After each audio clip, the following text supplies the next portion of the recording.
Hello बच्चों, स्वागत है आपका रेप्लिका वर्ल्ड में। आज हम लोग पढ़ेंगे methods of obtaining pure culture of micro organisms. यानी हम माइक्रो ऑर्गेनिज्म का प्योर कल्चर कैसे ऑब्टेन कर सकते हैं, इसके क्या डिफरेंट मेथड्स हैं, जिनमें से एक मेथड हम आज डिस्कस करेंगे। तो सबसे पहले बात आती है कि प्योर कल्चर क्या होता है। पहले हम यही चीज़ समझ ले, तभी तो हम समझ पाएंगे कि उसको आइसोलेट कैसे किया जा सकता है या मेंटेन किस तरीके से किया जा सकता है प्योर कल्चर को। तो प्योर कल्चर क्या होता है? प्योर कल्चर एक ऐसा कल्चर होता है जिसमें कि एक ही तरीके के माइक्रो ऑर्गेनिज्म होते हैं। जैसे कि मान लीजिए अगर हम ई कोलाई ग्रो कराना चाहते हैं अपनी लेबोरेटरी में, तो प्योर कल्चर होगा कि अगर उस कल्चर प्लेट में सिर्फ ई कोलाई है। प्योर कल्चर का मतलब ये है कि हमें प्योरली वो ही बैक्टीरिया या वो ही माइक्रो ऑर्गेनिज्म चाहिए। ठीक है, एक ही टाइप के अगर माइक्रो ऑर्गेनिज्म एक कल्चर में होंगे तो उसको हम प्योर कल्चर कहेंगे। उसी तरीके से अगर एक से ज़्यादा होते हैं तो उसको हम मिक्स्ड कल्चर कहते हैं। तो मिक्स्ड कल्चर तो हमें आसानी से मिल जाता है। हम वाटर से या सॉइल से या कहीं से भी सैंपल ले ले तो उसमें मिक्स माइक्रो ऑर्गेनिजम्स आ जाते हैं। तो वो तो हमें कहीं से भी मिल जाता है। पर अब हमें प्योर कल्चर अगर बनाना है तो उसके लिए हमें डिफरेंट मेथड्स का इस्तेमाल करना होगा। अब बात आती है कि प्योर कल्चर क्यों ज़रूरी है, क्यों बनाया जाता है प्योर कल्चर। वो इसलिए बनाया जाता है कि अगर हमें किसी टाइप के माइक्रो ऑर्गेनिज्म की कॉलोनी की कैरेक्टरिस्टिक को देखना है, उसकी बायोकेमिकल प्रॉपर्टीज़ को स्टडी करना है, उसकी मॉर्फोलॉजी को देखना है या उसके इम्यूनोलॉजिकल रिएक्शंस को देखना है, तो हम और भी बहुत चीज़ें हैं, इन सब चीज़ों को स्टडी करने के लिए हम लोग प्योर कल्चर बनाते हैं। अब प्योर कल्चर बनाने के लिए वैसे तो डिफरेंट मेथड्स हैं, पर जो इम्पॉर्टेंट मेथड्स इस्तेमाल किए जाते हैं और वो जो आपके लिए भी ज़रूरी हैं वो हैं streak plate, pour plate and spread plate.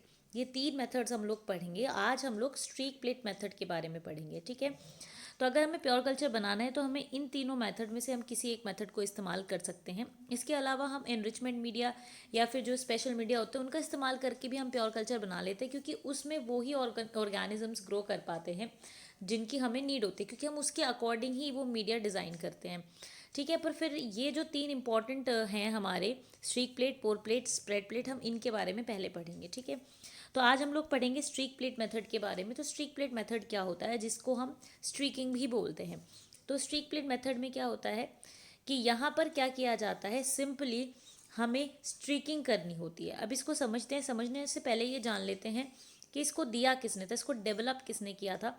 इसको ओरिजिनली डेवलप किया था लोएफ्लर और गैफ्की ने। तो लोएफ्लर और गैफ्की ने इसको किया था और रॉबर्ट कॉच की लेबोरेटरी में ये काम उन्होंने किया था। ठीक है, ये बहुत ही अच्छा मेथड होता है एक हमारा प्योर कल्चर बनाने के लिए।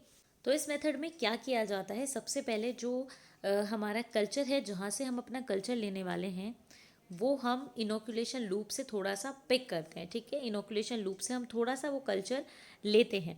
उसके बाद वो कल्चर लेने के बाद हम क्या करते हैं, एक हमारे पास ऑलरेडी बनी हुई अगार प्लेट होती है। ठीक है, हमारे पास एक मीडिया की प्लेट होती है ऑलरेडी। ठीक है, वो हम लेते हैं और उसके बाद वो जो हमारी लूप है उससे उस प्लेट पर हम स्ट्रीकिंग कर देते हैं। ठीक है, स्ट्रीकिंग कर देते हैं और इस तरीके से जो है हमारा प्योर कल्चर हमें मिल जाता है।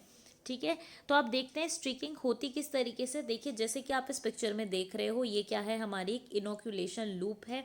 ठीक है, आगे जो आप देख रहे हो ये इसकी लूप होती है। ठीक है, तो इनोकुलेशन लूप है ये पूरी, ये एक पर्सन ने इसको पकड़ा हुआ है। ठीक है, इसको होल्ड करने का तरीका क्या होता है, ठीक है, ये आप देख सकते हैं। उसके बाद हम क्या करेंगे, अगर हमें मान लीजिए कि यहाँ पर हमारा एक ऑलरेडी एक प्योर कल्चर मेंटेन किया हुआ है, ठीक है, किसी भी मेथड से, तो यहाँ से हम अगर अपनी कॉलोनी या फिर आपको यहीं से मिक्स कल्चर है पर आपको पता है कि आपको कौन सी कॉलोनीज में से पिक करनी है प्योर कल्चर बनाने के लिए, तो वो भी ऐसे भी कर सकते हैं आप। तो मान लीजिए इस प्लेट में से हमें थोड़ा सा क्या लेना है, कल्चर लेना है, थोड़ा सा, बहुत थोड़ा सा हमें इसमें लेना है, तो लूप की हेल्प से हम यहाँ से पिक कर सकते हैं। उसके बाद दूसरी अगार प्लेट में हम इसको स्ट्रीक करते हैं। स्ट्रीक करने का तरीके अलग अलग होते हैं। जैसे कि एक ये तरीका है, हम लोग क्या करते हैं, हमें लूप को एक ही बार लेना है जितना कल्चर लेना है। ऐसा नहीं है कि आप बार बार ले रहे हैं और इसमें आप ऐसे एक प्लेट में स्ट्रीक कर रहे हैं। तो ये पूरी एक हमें प्लेट दिखाई गई है, ठीक है, पेटरी प्लेट। अब यहाँ पे हम क्या करेंगे, स्ट्रीक करना शुरू करेंगे। तो आपने जैसे कि एक बार लूप में ले लिया कल्चर, उसके बाद आपको पहले ऐसे ऐसे करना है, उसके बाद फिर सेकंड वाला करना है, उसके बाद यहीं से फिर थर्ड वाला, फोर्थ वाला, फिफ्थ वाला, इस तरीके से आपको करना है। ऐसा इसलिए किया जाता है क्योंकि जो ग्रोथ है हमारी माइक्रो ऑर्गेनिज्म की, एक तो वो पूरी प्लेट में आए। ठीक है, अगर हम एक ही जगह उसको कर देंगे तो वो बहुत ज़्यादा डेंस हो जाएगी। ठीक है, इतनी डेंस हमें नहीं चाहिए और प्रॉपर हमें ग्रोथ चाहिए पूरी प्लेट में अच्छी तरीके से, ताकि हम उसको स्टडी कर सकें। इसलिए हम इस तरीकों का इस्तेमाल करते हैं। तो एक स्ट्रीकिंग करने का तरीका ये होता है, इस तरीके से हम स्ट्रीकिंग कर सकते हैं। 1 2 3 4 5 यहाँ पे इसलिए लिखा हुआ है क्योंकि यहाँ से स्टार्ट करते हैं, फिर सेकेंड, थर्ड, फोर्थ, फिफ्थ, इस तरीके से स्ट्रीक करते हैं। आपको एक ही बार इनोकुलेशन लूप की हेल्प से वो कल्चर पिक करना है और उसके बाद इस तरीके से प्लेट में स्ट्रीकिंग करनी है। इसके अलावा और मेथड आप देख सकते हैं, इस तरीके से भी हम कर सकते हैं। ये वाला मेथड जो आप देख रहे हैं, यहाँ से स्टार्ट करके ऐसे ऐसे हमें करना है। ठीक है, इसके अलावा ये सबसे कॉमनली यूज मेथड है जो आप नेक्स्ट वाला देख रहे हैं। ऐसे यहाँ से स्टार्ट करके ऐसे ऐसे करके स्ट्रीक करना है। एक हमारा होता है ये वाला, ठीक है, इसको हम ऐसे डाउनवर्ड एरोज की फॉर्म में हम स्ट्रीक कर सकते हैं। ठीक है, उसके अलावा आप इस तरीके से भी कर सकते हैं कि पहले आप नीचे की साइड करेंगे, उसके बाद ऐसे करेंगे। ये डिफरेंट डिफरेंट मेथड्स आप देख रहे हैं, ये सब स्ट्रीकिंग के टाइप्स हैं। ठीक है, तो स्ट्रीकिंग इस तरीके से हम लोग स्ट्रीकिंग करते हैं कि पहले एक हम कल्चर पिक करते हैं, ठीक है, और उसके बाद उसको हम अगार प्लेट पर स्ट्रीक करते हैं। तो ये हमारा प्योर कल्चर होता है, यानी हम अपनी मर्जी की कॉलोनी को पिक करते हैं और फिर उसकी प्लेट्स बनाते हैं। ठीक है, तो जब हम उसकी प्लेट्स बनाएंगे और अगर हम अच्छी तरीके से करेंगे तो क्या होगा, वही ग्रोथ आएगी जो हमें चाहिए, यानी वही माइक्रो ऑर्गेनिज्म उसमें आएगा जो कि हमें चाहिए। तो इस तरीके से जो है कल्चर हमारा प्योर बन जाएगा। तो ये एक मेथड होता है प्योर कल्चर को ऑब्टेन करने का। बाकी के जो मेथड्स है वो फर्दर लेक्चर्स में हम करेंगे। तो आज के लिए सिर्फ इतना ही। अगर आपको ये वीडियो अच्छी लगी हो तो लाइक ज़रूर करें, शेयर करें और एप्लिका वर्ल्ड को सब्सक्राइब करें।